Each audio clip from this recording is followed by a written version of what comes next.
Tita, una na ako. Si Leona. Nasa kusina po.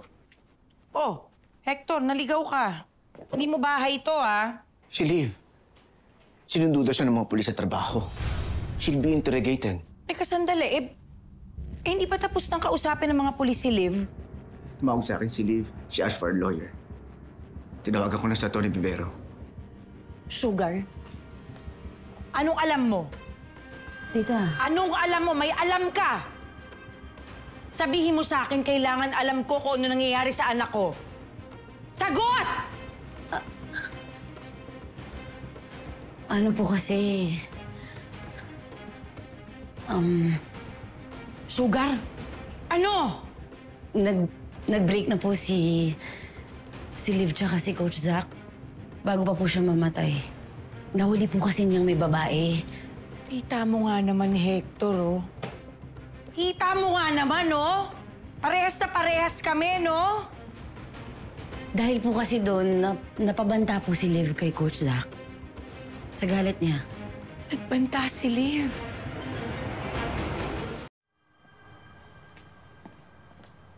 Leonard? Alam mo na ba? Alin? Yung ano? Yung video? Natanggap ng mga polis? Oh, then you know. Yung ginawa ni Zach kay Liv. Walang yayang anak mo eh.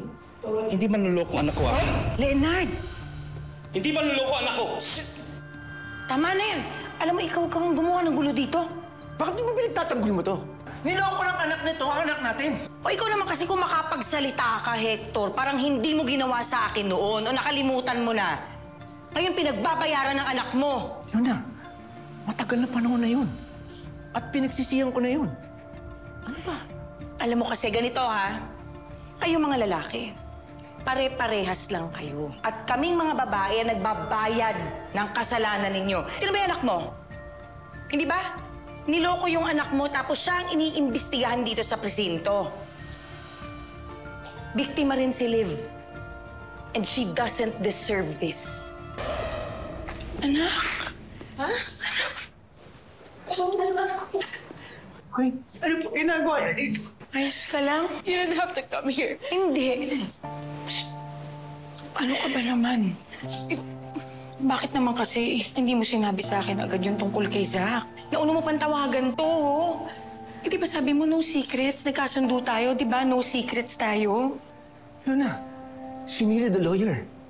Ano pa? I just wanted to deal with everything on my own.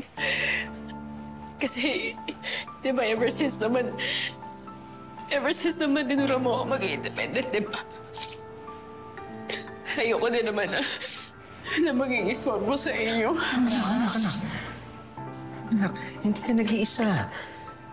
At kahit kailanman, hindi ka naging istorbo sa amin. Hindi mo kami magkasama ng mama mo.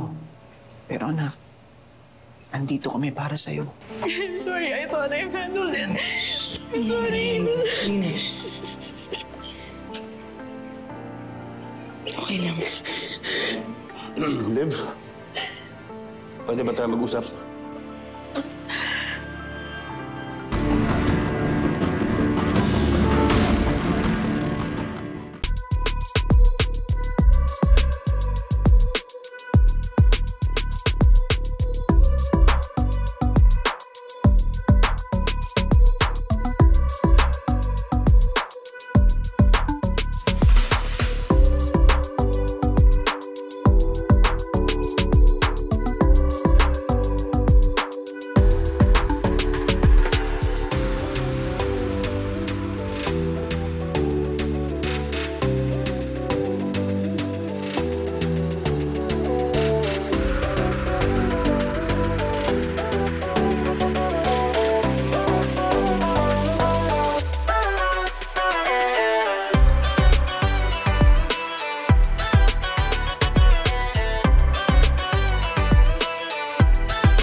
Thank you.